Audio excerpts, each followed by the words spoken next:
Have you ever caught yourself saying or making the statement, where did the time go? Yes? And I'm not talking like those good moments where you're out at the campfire, hanging out with bros, you roast some marshmallows or whatever, that kind of stuff, and you're like, oh, it's been 4 hours. And the conversation is going by, man, where did the time go? And I'm not talking about when you're at camp and it's like Friday and you're saying, oh no, we're leaving tomorrow. I haven't even showered yet. If you're certain people.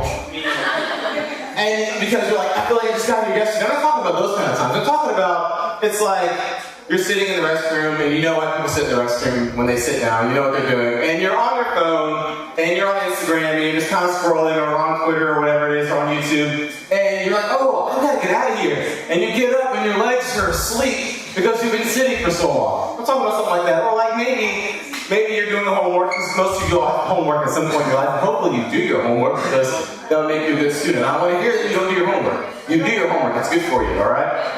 And you're doing your homework, somebody said amen to that, it's probably the parent. And you're doing your homework and then something makes you say, oh, I need to look this word up. This happens to me all the time. I need to look this word up or look this term up. And so you pull your phone out, pull your laptop up, and you're looking it up, and all of a sudden, you get distracted, right? All of a sudden, you're like, oh, it's been 45 minutes, and I've been watching YouTube videos on flying leaders. Just random things like that.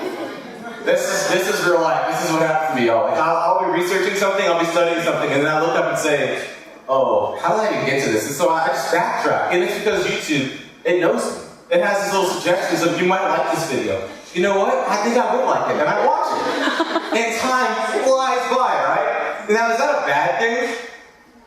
Sometimes. It's not terrible to kind of like doodle and do things that don't really matter. But I remember my parents used to always tell me, hey, Akil, you know what? Make sure that you stay focused. Make sure you don't waste time. Make sure that you don't get distracted because you want to reach your goals. And I was like, Mom, Dad, I got this. Every goal that I've got, I'm going to reach. Now, here's the thing. They were actually saying, hey, Akil, make sure you stay focused. Make sure you do what you need to get done because you want to reach our goals. Like, all right, you need to make sure you're doing these things. Somebody's nodding their head like this right here. I don't know if my parents lived through me, but they had higher expectations than what I did. I thought, hey, look, if I make an A in class and skip some homework assignments, no big deal.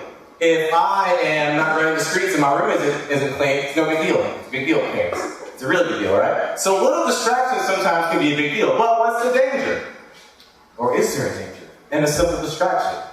Like, can it cause huge catastrophic issues in your life?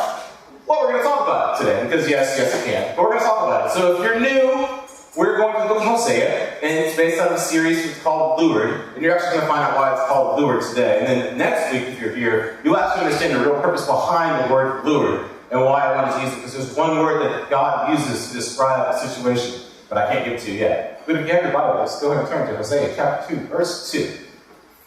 That was before I even did mine, okay? Somebody's graphic right there. It says, plead with your mother, plead, for she is not my wife, and I am not her husband, that she put away her whoring from her face, and her adultery from between her breasts. Now some of y'all might be asking yourself, what's going on here? Well, let me explain to you what's going on. Hosea is married to Gomer. Remember, God told Hosea, hey, go marry a woman of adultery, go marry this person. And Hosea didn't say, God, that's a terrible idea, that doesn't fit my vision for my life, that doesn't align with what I want to do. Hosea went and did it. And Hosea had 3 kids. Well, there are 3 kids in his household. Hosea had 1 kid. So what Hosea is doing right now is basically, he's making a case. He's saying, you know what? Gomer, you have messed up. You have... Yeah. I like the response. This wasn't expecting it. But you have not left the lifestyle that you were living before. You keep doing the same thing. In fact, you know what? Because you're doing the same thing, maybe I should just get rid of you. Because here's the thing. I have every right as a husband to get rid of a woman of adultery.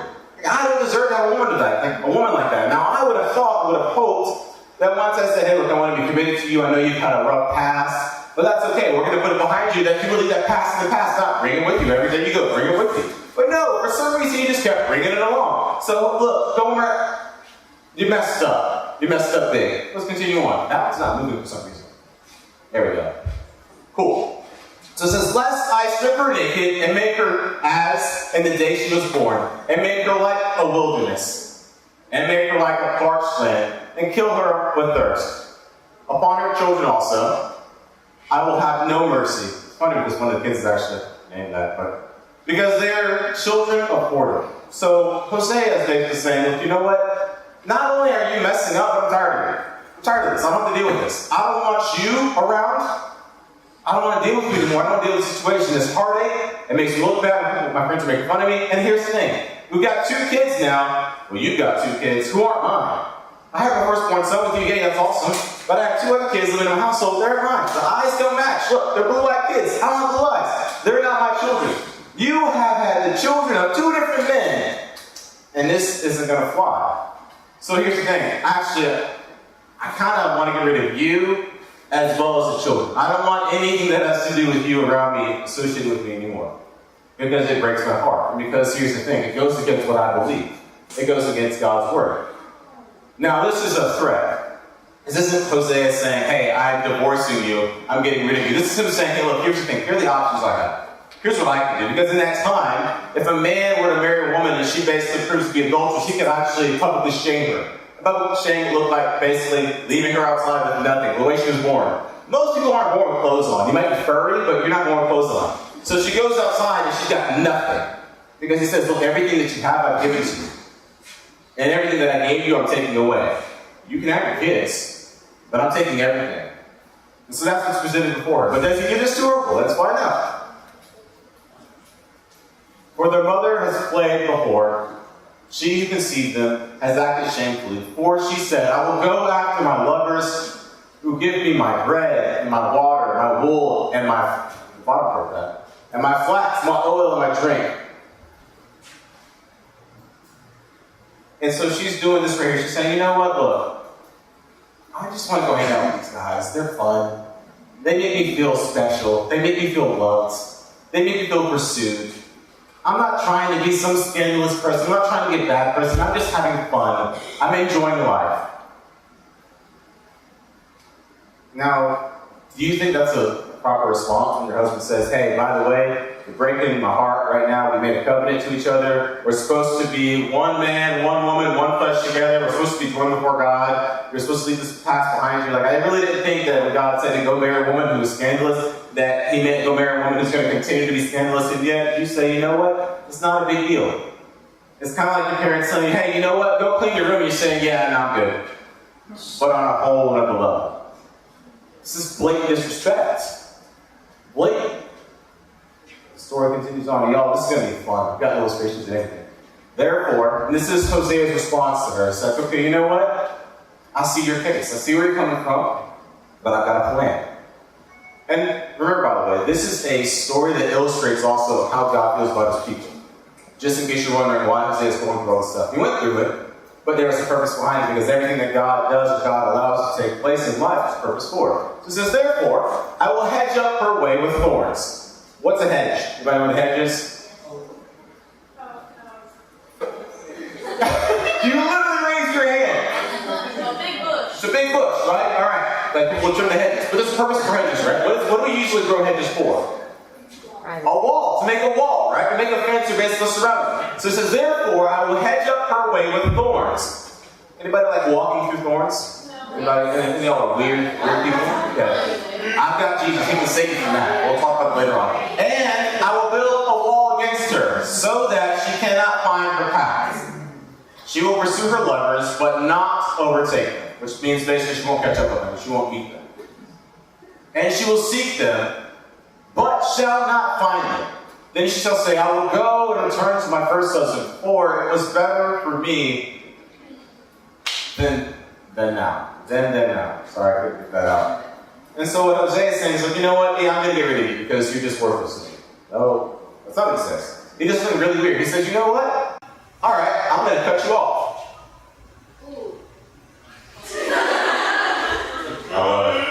Anybody ever been cut off from something before? Your phone, the internet, My parents did that. They said you can only have 3 to 4 fruits a day when I was a kid. It was messed up. I could have been a lot bigger, but look at me now. It's cut off. But he says, you know what? I'm going to cut you off from all of your lovers. I'm going to cut you off from all the people that you're pursuing. All these men who you feel like are filling your fantasies or giving you all these things. I'm going to cut you off from them. In fact, I'm going to build a wall around you so that when you try and find these paths, try to find these people, you can't find them. Now, it's interesting because If I were a man and I found that my wife was cheating on me, I would probably go and have a conversation, a very Christ-like conversation, with the other man, or men in Hosea's case, the other men, right? But Hosea says, I got to deal with what's at home right now. I got to handle what I can handle. He says, I'm going to take care of my wife. And how does he do it? He says, look, I'm going to surround you with a barrier of protection, with love, so that you can't get out and harm yourself or harm this family. Instead of casting her out, casting his kids out, they're not his kids, but they're still in the house. Instead of casting the kids out, he says, you know what? I'm not going to do what I have the right to do. I'm going to love you, and I'm going to cherish you. Even though you don't deserve it, I'm going to love you and cherish you. So he says, look, you're still going to have a desire to go out and do these things. But I'm going to cut you off from that. And I'm going to help you to realize something. That these things that you're pursuing, these things you're going after, these men, they're not what you want. And you'll come to the realization at some point that, you know what, my life was better with my husband for however long she was faithful to him than it ever was before I met him with all these random men or sneaking around with these guys after I'm married. He says, look, I've got to help you get past what you're going through. Some of y'all might have a little stake. Some are like, you know what, look, I'm not going for Pastor Akil. I'm not married. I'm certainly not going and sleeping around. I don't have 3 kids. I don't have these issues. And you're right. I looked at the roles. I don't have any Gomers in our student ministry. Now, if you're a new student and your name is Gomer, your parents messed you up. I'm sorry. I'm just being honest with you. But you're right. You're not a Gomer. You're not.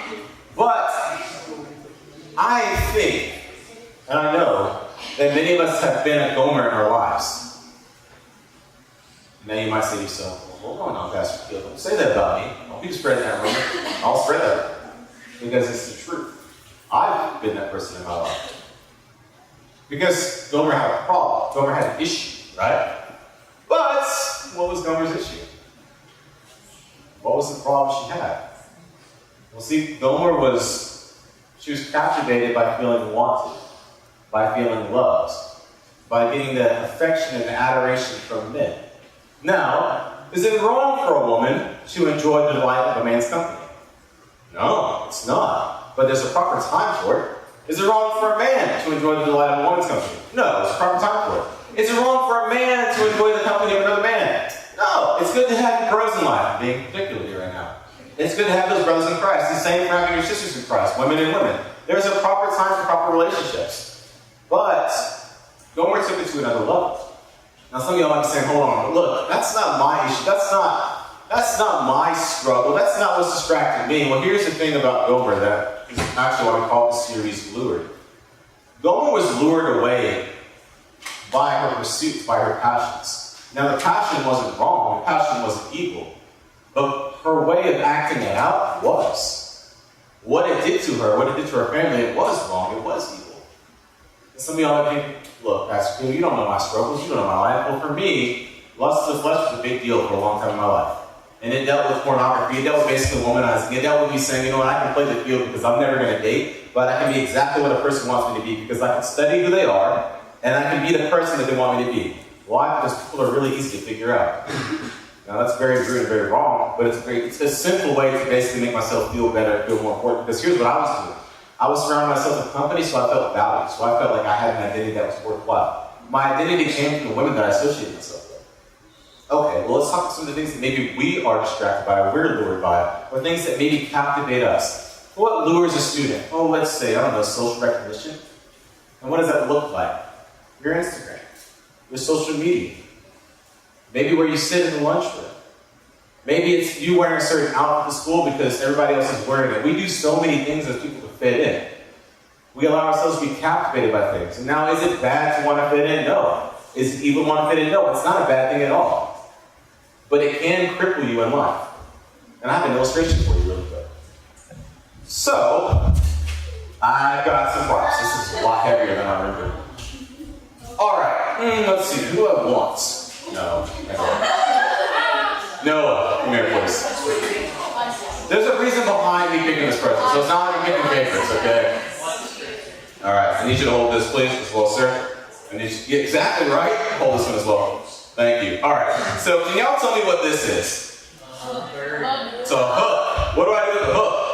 I hook stuff, right? Now, here's a question for you. You guys ever seen a fishing lure before? A fishing lure, yeah. So it's basically some kind of like pretty thing. It kind of imitates, it looks very similar to what the fish likes. Or for me, I use live bait, right? So I'll put a hook inside of a bait fish and then I'll cast it out. What happens, guys, if there is no hook on the lure and a fish bites the lure? Does the fish get hooked? No. No, the fish just like, oh, that one tastes good, spits it out. Nothing happens, right? And see, that's something that happens to us in our lives. We get lured by things, and we're like, oh, that's cool. It's like, oh, hey, you have an opportunity to go buy this vehicle. Do I want to buy it? Maybe, maybe not. But it's not a distraction for me, right? It's not something that's captivating me. But then there are moments in my life where God says, okay, you know what, Akil, I've created you a certain way, and the enemy that I have, Satan, has observed and watched the way I live my life, and he's seen my struggle and says, okay, you know what, this is what's going to cripple Akil. This is going to be a hook inside of something that's not bad, not evil, but there's a hook inside of it, and it's going to pull him away from where I want him to go in life. So here's our hook. Hold that. Thank you, sir. Now, no, I've got a question for you. If I were going to go and try and catch some blues at the beach, which one of these rods would I use? Why would I use this one? It looks like you could take on a whale. You got to speak up. It's too heavy, and it honestly wouldn't work well for me. I can't cast it. There's no way I'd be holding it for more than 15 minutes. Like, it just doesn't work, right? But this is designed for the species I'm going for, isn't it? Now, if I was going to try and catch a tuna fish off of a boat, which one would I use? This is a boat rod. Literally, it's got over 1,000 yards of line on it. It's made for catching massive fish. Thank you so much, Noah. I greatly appreciate that. You can go put these back in the corner. You're good job. Now, why did I show you all those things? I'm a fisherman. I love fishing. And part of being a fisherman is studying what you're pursuing. It's knowing what tackle it takes to catch your quarry, right? I read a book a few years ago, and it's called Screw Tape Letters by C.S. Lewis, and it's a phenomenal book. Absolutely phenomenal. And what it really taught me was that the devil is very, very smart. And he's observant to what we do and how we live our lives. So let me tell you what's going on. And I recommend reading the book, by the way. It'll change your mindset. It's amazing. But the Screw Tape Letters is basically about this young demon who says, okay, you know what? I am charged to lead this young man away from God into hell. Now, it doesn't take much to lead somebody away from God into hell, because we're born sinful. We're born with the desire to go our own way. We're born wayward, as Scripture says. But the trick is this right here. That young demon had to learn from his predecessor, who was basically Screw Tape, that, okay, you can distract somebody, you can put situations in their life, but if it's too much, instead of pushing them away from God, you'll push them toward God. Case in point. If somebody were to come up to me and say, hey, Akil, you want to smoke some pot with me? Like, no, I'm good. I don't do drugs. All right. Like, I wouldn't really freak out about it. I wouldn't call the police on me. Like, no, I'm good.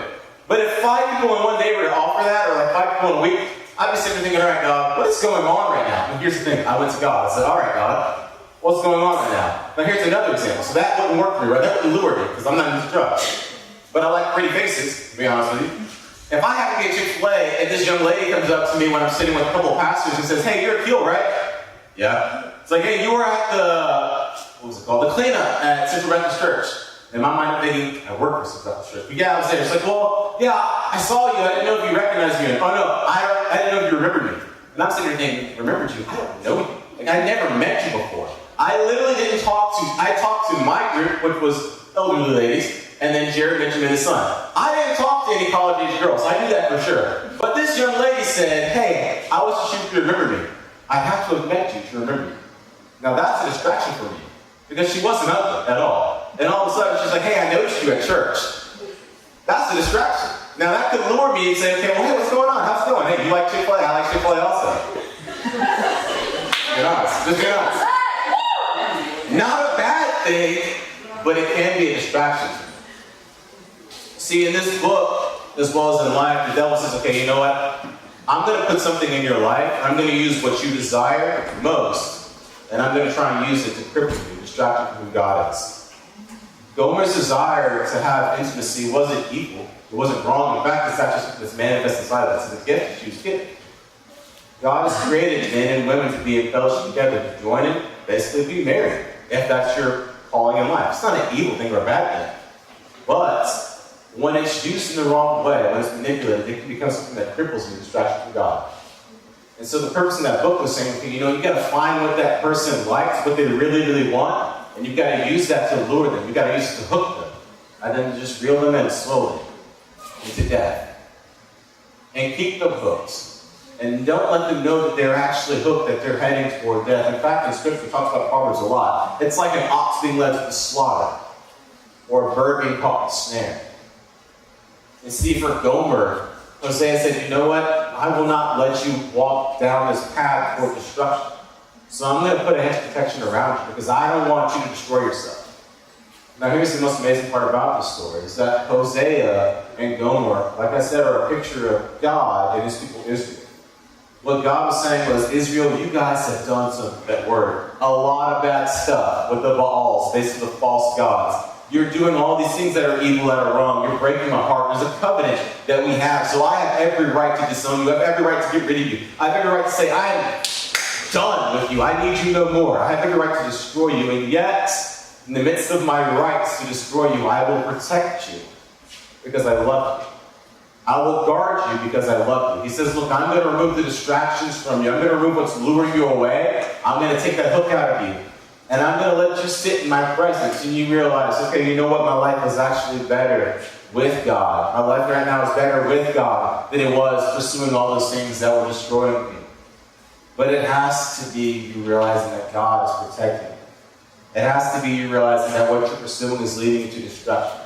And see, Gomer didn't realize that what she was doing was leading her to destruction. So she had to be removed from that situation.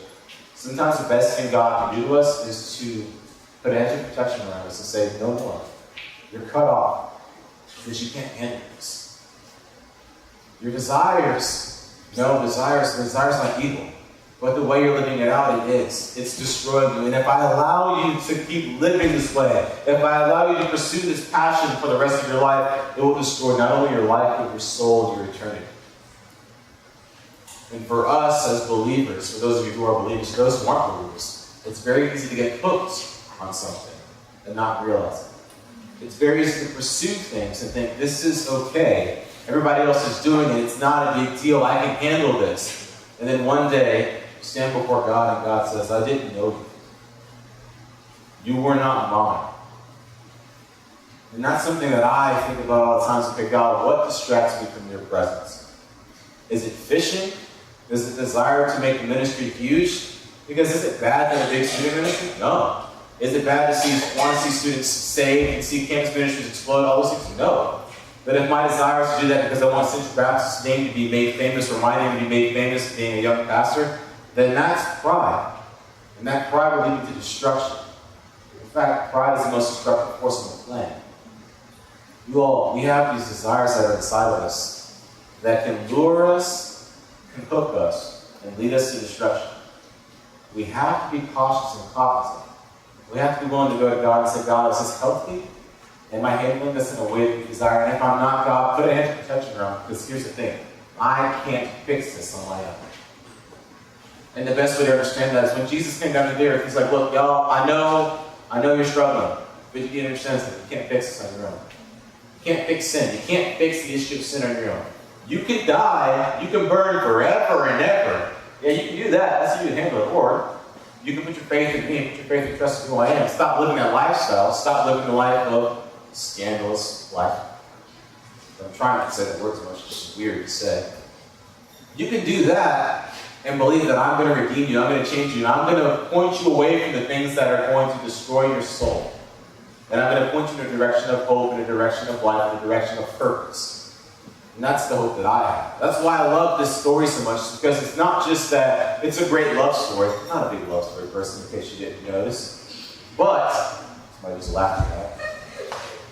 But it is a great picture of how much God loves his people and how God is willing to go to the ends of the earth, or actually condescend to the earth, because his people are enough for him. There's a question I have for you. What's luring you away from God? What is it? I don't want to hear it. I want you to think about this. But what is it in your life that you say, you know what, God? This is not just a distraction. Because I have a small group of guys that I meet with, and I meet with some football players. Mike and I meet with football players, and I keep hearing these guys say this, and I don't meet one-on-one with or one-on-three with girls because they're girls. You know, I don't know how to deal with it. God bless me. Like, I'm not smart enough. Y'all just got I'm not smart enough. They ask questions, and I'm just kind of like, I like Chick-fil-A. That's all I got.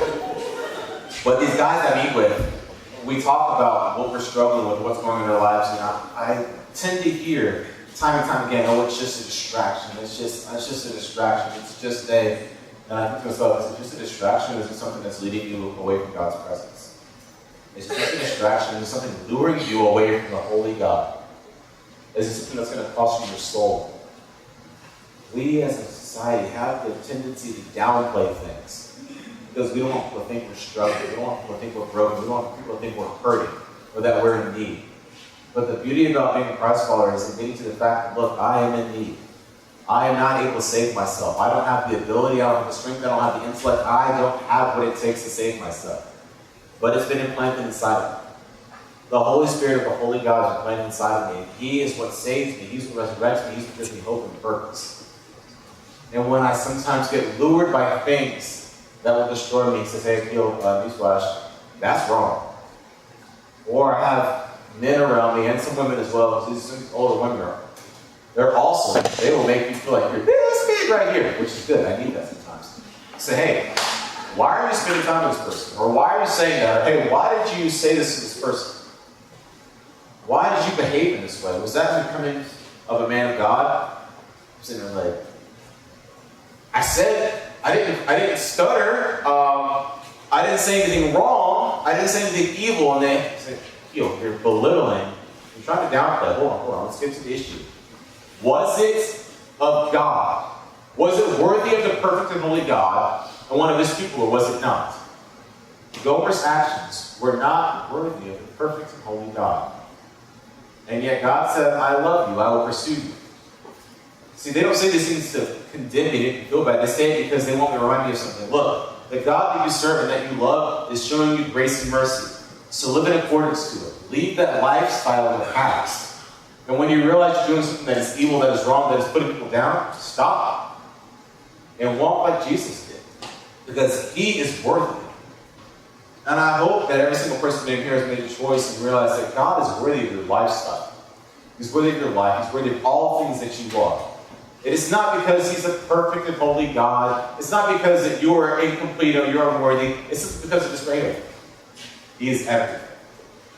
See, we can't capture who God is in words. Say, okay, he's holy, so yeah, he's set apart. Well, if he's holy and set apart, you're never going to be in his presence. Well, he loves me, and he can love those who are still going to burn in hell. He's a lot more than love. He's a lot more than holy. He's a lot more than being a judge. He's a lot more than being righteous. He's a lot more than being omnipotent. He's a lot more than we're aware of. But here's the thing. He's enough for me. He's enough for me. That's what you need to know about God. Your theology, your understanding of God is specifically this. My God is enough for me. My God loves me in my worst situations. My God loves me and pursues me in my best situations. Because my God is a God of character. And he will never give up on me. He will put a hedge of protection around me. Just like Hosea said he would do for his wife. And if you don't believe that, if you don't know that, please come talk to me. Please come talk to Mike after they're singing. Or to Miss Elizabeth, Pastor Allen. I can't see anybody in the back, shadows. Any of those people back there in the shadow area, talk to us. And we'll help you to see what it looks like for us to put our faith in God. I can't prove that God is real, but I can show you that my God has come through for me, that my God has redeemed me from situations that, honestly, I never deserved to redeem.